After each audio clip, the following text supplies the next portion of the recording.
Women Innovators. Interviews with women with big messages and big missions, sharing their stories to inspire you to live your passion and step up to make the world a better place. Here's your host, Tammy Patzer. Hi, everyone. This is Tammy Patzer, and I'm really excited to be part of the Champions Book Project, Mentoring Creates Change, which benefits Memories in a Mansion. And today we're going to be interviewing one of the authors in the book, Loubna Zarrou, and we're here with Diana Alde-Regia, who is the creator of the Champions Book Project and Memories in a Mansion. So before we talk with Loubna, let's ask Diana to explain a little bit more about Champions and also Memories in a Mansion. Diana? Thank you, Tammy. I'd be happy to. Memories in a Mansion is a global leadership academy empowering the lives of over 10 million young women at risk. We are transforming them into strong and compassionate, self-sufficient leaders that they can maintain themselves and pay it forward also in the future. Our academy takes these young women off the streets, and many of them aging out of foster care, victims of domestic violence and being trafficked, and puts them into our hands-on extended program in-house, where they have food, room and board. They have personal development courses. They have hygiene. They have they have business skills. They have public speaking skills, career planning. They have training, coaching, mentoring, self-worth. That's just the tip of the iceberg. And the Champions book fits into that because we all have challenges. We all have had a champion in our life and someone who's helped us get to where we are now. So in Champions, Mentoring Creates Change, I've gathered a group of phenomenal people, hand-selected, because I haven't, it's been one-on-one, and they've explained how they've made it to where they are today, how they've succeeded, how they've overcome their challenges, how no matter how dark it is or how bad it is, or our perception of how bad it is, it will get better. There's always a light at the end of the tunnel. Wow, that is really phenomenal. And what I do know for a fact is that the Memories in a Mansion project and the Champions Book Project are all representative of something that is really needed in the world today. We all do need mentors. And with that, I'm really excited to learn more about you, Loubna Zarrou. And before I ask you about your chapter, I'm going to share a little bit more about who you are. So everyone, Loubna Zarrou is the founder and CEO of the Exponential Hero, international best-selling author, speaker, and transformational coach. Loubna teaches multi-passion entrepreneurs how to transition from feeling stuck and frustrated to authentically doing what they love. With more than 18 years of work experience as an IT professional and change manager at the national government, she helps entrepreneurs to get rid of the feeling of being stuck in their personal and professional development using the science of happiness. So think about it. Loubna went from being a scientist to using the science of happiness. So that in itself is really interesting. So Loubna, tell me more about the chapter that you wrote in the Champions book. Yes, I will. Thank you for the opportunity to share my story. What I really love about the book project is that it's around mentors. And I've had the fortunate luck, you could say, that I've had several mentors in my life. But as soon as Diana explained what it was about, there was one name that popped up in my head instantly. And it's someone that has been with me for 15 years. And I get to call him a very good friend of mine, but he didn't start out that way. He started out as my very first manager, my second job ever as an IT professional.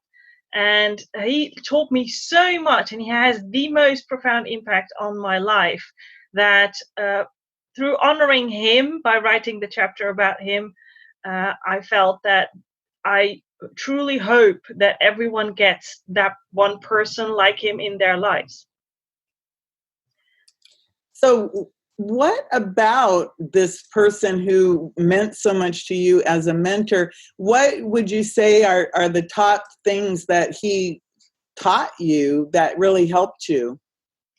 Well, what he taught me specifically is that there is a necessary balance between personal development and professional development. At the time, I was working for an organization where there was a lot of focus on professional development, and we were sent to courses and conferences. But you can have all of the tools and strategies professionally. If you're not working on yourself, then you might not be as successful as you can be. And he really emphasized that personal development area.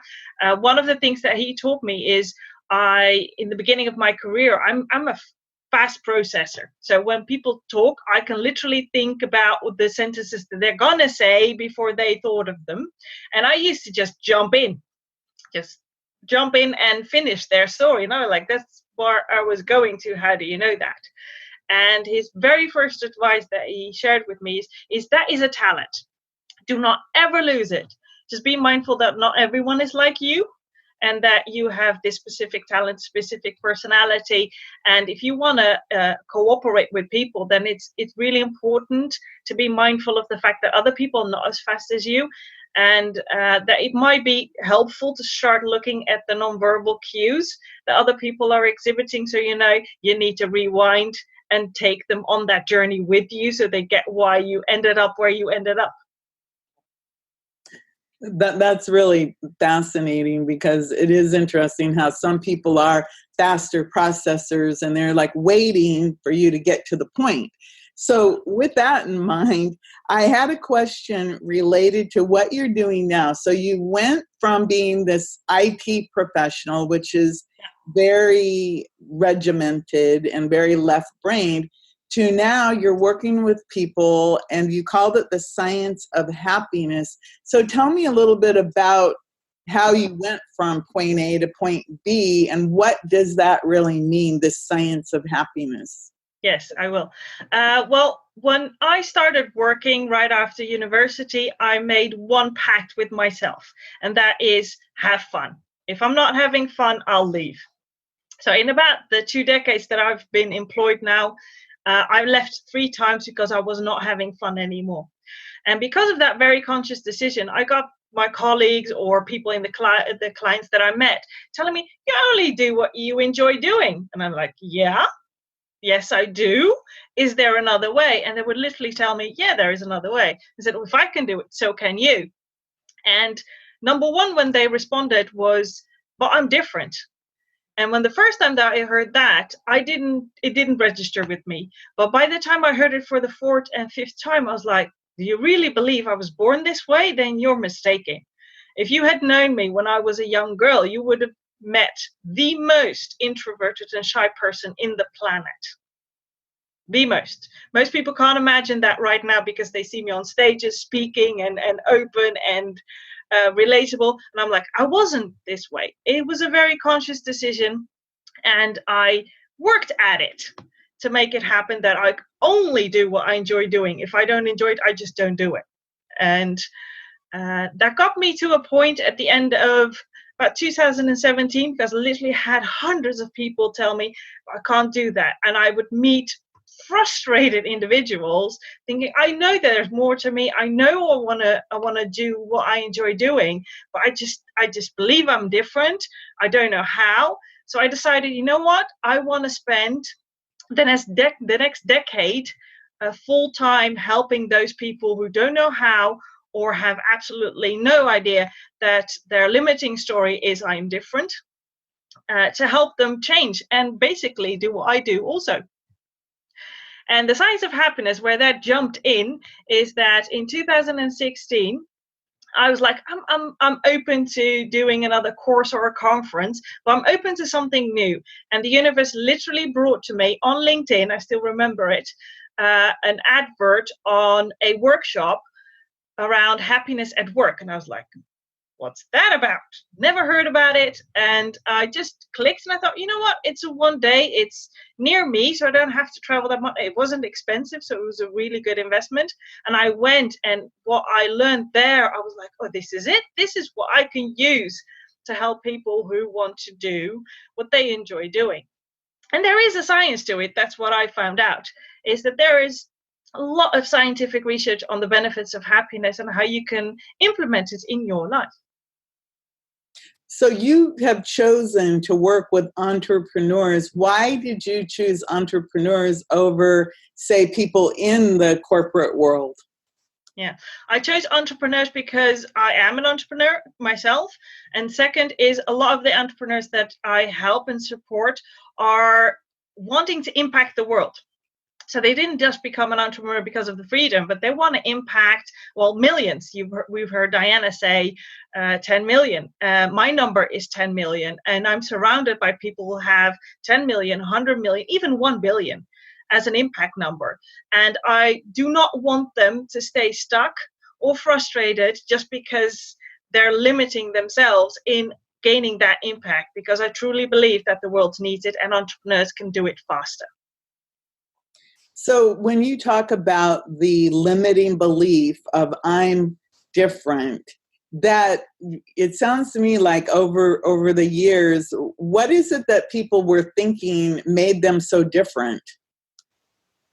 Well, some of the things they were thinking, one is that they've been conditioned by their environment, their managers, their colleagues, other family members, into saying, no, you shouldn't do that, you should dim yourself, or you can't do that, just don't even try, all sorts of those stories. And the people that we surround ourselves have a huge impact on what we can and cannot do. And they're still simply did not build up the resilience and the optimism to challenge those stories, and just decided to adopt them anyways. That's what I found the most. People literally think, yeah, but I've been told so many times that you can't do that. Don't even try. It's too difficult for you. You're better off doing this or that. And so it's literally conditioning from the environment. I think that's interesting, because if you think about mentoring and the Memories in a Mansion program, it really is about undoing some of that limiting beliefs and all of that conditioning about how, well, this is just the way my life is because I was born into it, or somebody said that this or that or the other thing. So I find it very interesting. So what is your big vision? You want to impact millions. So what is the big vision, say, in the next 5 years? I know you mentioned 10 years, but what are you doing specifically? Well, my impact number is 10 million entrepreneurs in the next 3 to 5 years. And one of the things that I've already started doing is speaking, because there's a lack of awareness around what we know from the science of happiness and some of the tools and strategies you can easily implement that will have that positive impact in your life and in your business. So I speak on stages at events. Up to this point, mostly in the Netherlands, but I'm hoping to go global very soon. And the second part is I'm starting an online academy where there are courses that people can go through fairly easy, very quickly, so they can see the impact in their life and business also. So with the science of happiness, what would you say is the first thing happiness could do to impact your life or to change your life? Well, one of the things that we know from the science of happiness is if you feel good, you do good, and you attract good to you.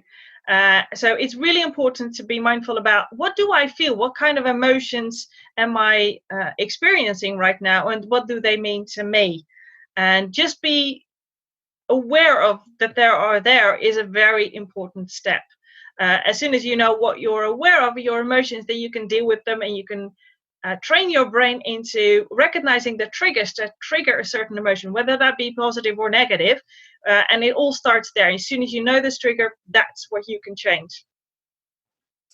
Wow, that's beautiful. So I wanted to ask you a little bit more about the importance of having coaches and mentors. Can you expand on that a little bit? Yes. Well, I wouldn't be where I am today if it weren't for my coaches and my mentors. And I mentioned the one that I wrote the chapter about, but I have several, and I still do to this day. I have several coaches, several mentors. I have a tribe of other purpose-driven entrepreneurs to support me. I wouldn't be able to get up in the morning to do what I needed to do with such a big vision. I mean, we're talking about millions, and most people that I share with that, we are like, you can't impact millions, and I'm about to. And there are ways to do that, and you need that tribe around you, that people to say, no, get up, you can do this. You might not know how, but you know you need to do this. Or I'll end up on my deathbed looking back thinking, what if I had just tried? What if I've just taken that leap of faith and tried to do that? How would the world be impacted by that? And I truly want to leave a legacy. I want to be able to end up in the history book saying she made a positive impact in my life, and I truly honor her for doing that. So yes, I think it's really important. If you don't have a mentor or coach right now, find one. There are a lot of people that are truly willing and able to support you in any way, shape, or form. And find a tribe, find a group of people. Jim Rohn said it beautifully. You're the average of the 5 people you surround yourself the most with. Make those 5 people count. You're absolutely right about that. So if somebody wants to reach out to you, how can they do that? Well, they can find me on social media. I'm on LinkedIn, Facebook, and Twitter. Unfortunately, my website isn't up right now, so I can't mention that. But if you find me on LinkedIn, send me a message. I'm more than happy to chat. So is that under your name, Loubna Zarrou? Yes. Okay. So I'll make sure in our show notes that we have that spelled out so that people can find you, because it is spelled a little bit differently. So I'm going to come back over to Diana, because there's some pretty exciting things going on with the Champions Book Project and Memories in a Mansion. So tell me, Diana, what's coming up soon for Memories in a Mansion? I wanted to reiterate something Loubna said. Being happy isn't something people are aware that they're not until someone points it out. And for me, I was always told, be realistic, because I always had these ginormous, illusions and dreams that I wanted to achieve. That was my mother. My mother was, and she did it with love and with the best intention, but it was to be realistic. Why? Why be realistic when you can make so much more happen when you're not? Because what's real is what you make.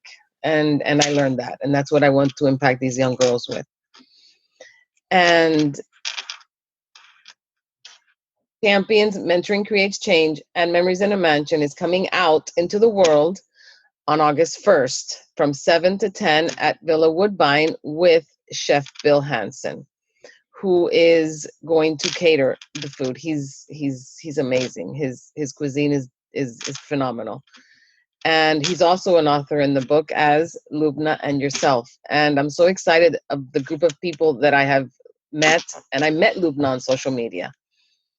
And because of her, I learned that there was a happiness ambassador, that there are ambassadors out there that make people aware of the fact that happiness is so important. So thank you, and the other ambassadors for bringing this, out into people's awareness. Thank you. So the big event coming up for the Champions, there'll be a book signing.